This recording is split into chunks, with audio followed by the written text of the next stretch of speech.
सुबह के 7 बज रहे एक नॉर्मल इंडियन घर में गैस जलती है, चाय बनती है और दिन की शुरुआत होती है। लेकिन आज जो लास्ट बैकअप में रखा हुआ गैस सिलेंडर था वो भी खत्म हो गया है। आपने गैस सिलेंडर की बुकिंग 10 दिन पहले करवा दी थी, लेकिन अभी तक उसकी डिलीवरी नहीं मिली है। आप एजेंसी को फोन लगाते हो और जवाब में आपको रिप्लाई मिलता है कि सप्लाई डिले है, अभी शॉर्टेज चल रही है। शॉर्टेज वो भी इंडिया में, जहाँ करोड़ों लोगों का सुबह और शाम का खाना भी एलपीजी पे डिपेंडेंट है। अब एक सच सुनिए, ये सिर्फ एक डिलीवरी डिले नहीं है, ये एक सिग्नल है एक ग्लोबल क्राइसिस का, जो अब आपके घर तक पहुंच चुका है।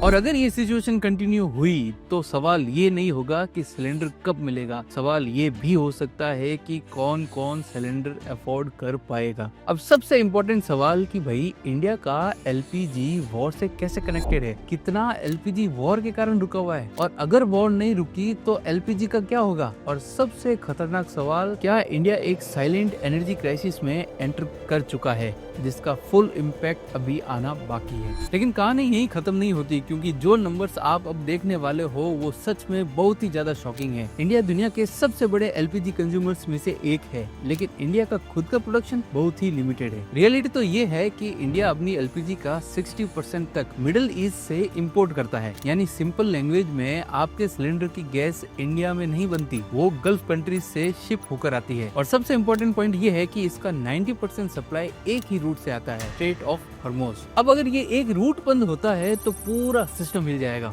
और एग्जैक्टली अभी वही हुआ। मार्च 2026 में वॉर बढ़ता है और यूएस वर्सेस ईरान का कॉन्फ्लिक्ट बढ़ जाता है, और फिर ईरान एक बोल्ड मूव लेता है, स्ट्रेट ऑफ हॉर्मुज को इफेक्टिवली ब्लॉक कर देता है, जिसके कारण टैंकर ट्रैफिक 70% तक गिर जाता है और 150 से ज्यादा शिप्स अटक जाते हैं। कुछ टाइम के लिए ट्रांजिट ऑलमोस्ट जीरो भी हो गया था, जिसके कारण दुनिया का 20% ऑयल एंड गैस फ्लो रुक गया। ये सिर्फ एक रीजनल इशू नहीं है, ये एक ग्लोबल एनर्जी शॉक है। लेकिन इसका इम्पैक्ट इंडिया पे बहुत ही भयानक है, क्योंकि इंडिया का 3 लाख टन एलपीजी शिप्स में अटका हुआ है, 6 एलपीजी टैंकर्स फंसे हुए हैं और टोटल 22 इंडियन शिप्स फंसे हुए हैं हॉर्मुज के पास। अब इसका रियल मीनिंग समझते हैं।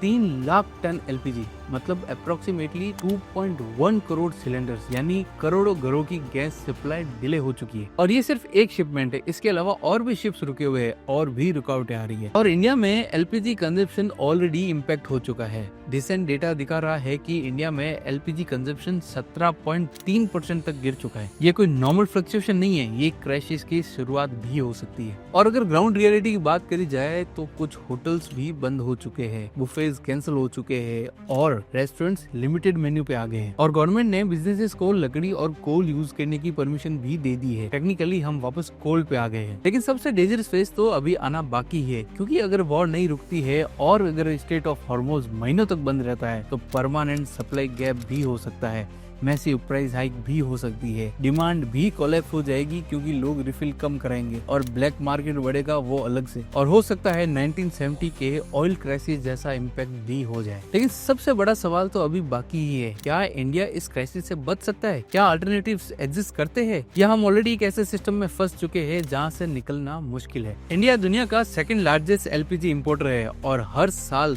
33 million ton of LPG consume करता है। लेकिन प्रोडक्शन की बात की जाए तो सिर्फ 1.1 मिलियन टन ही इंडिया एलपीजी खुद बनाता है। जनवरी 2026 का डेटा देखे तो India 2.19 million ton LPG import करता है, यानी ऑलमोस्ट 2 गुना डिपेंडेंसी इंपोर्ट पे है।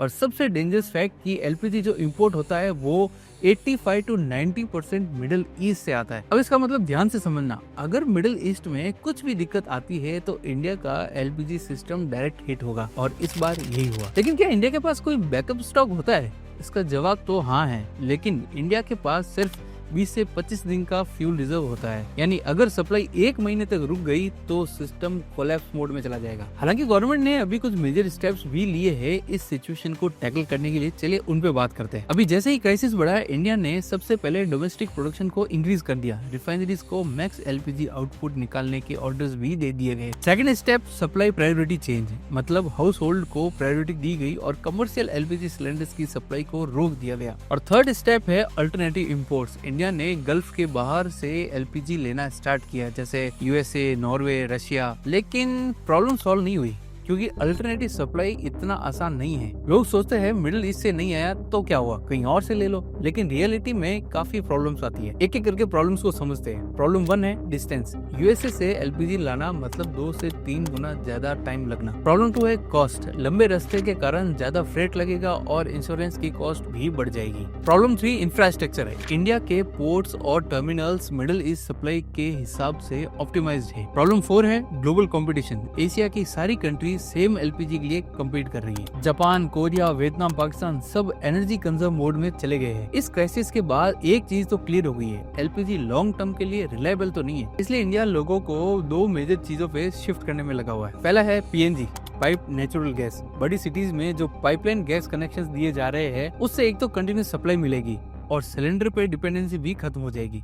नंबर 2 है इलेक्ट्रिक कुकिंग, जैसे इंडक्शन और इलेक्ट्रिक स्टोव्स का यूज करना। और अभी ऑलरेडी लोगों ने शॉर्टेज के कारण स्विच करना भी चालू कर दिया है। लेकिन यहाँ एक ट्विस्ट आता है। एक्सपर्ट्स बोलते हैं सॉल्यूशन सिंपल है, पीएनजी पे शिफ्ट कर लो। पीएनजी सुनने में परफेक्ट लगता है, क्योंकि ना तो कोई सिलेंडर की टेंशन, ना डिलीवरी का वेट करना, बस पाइप से कंटिन्यूस गैस आती रहेगी। और पीएनजी एलपीजी से सेफ भी है, क्योंकि उसका प्रेशर भी लो होता है, जिससे अगर लीक भी हो तो ब्लास्ट होने के चांसेस कम हो जाते हैं। इसीलिए इस क्राइसिस के दौरान लोगों को सजेस्ट भी किया गया कि जहाँ पॉसिबल हो पीएनजी यूज करो। अब सबके दिमाग में एक बहुत ही सिंपल सवाल उठता है कि भाई अगर पीएनजी इतना परफेक्ट है तो पूरे इंडिया को पीएनजी पे शिफ्ट क्यों नहीं कर देते। और यहीं पे आती है पीएनजी की सबसे शॉकिंग रियलिटी। इंडिया पीएनजी के लिए रेडी ही नहीं है। सबसे पहला प्रॉब्लम है इंफ्रास्ट्रक्चर। इंडिया के बहुत सारे सिटीज में पीएनजी पाइपलाइन ही नहीं है, और जहाँ है वहाँ भी इनकम्प्लीट है। अब एक और सवाल कि भाई पीएनजी का गैस आता कहाँ से है।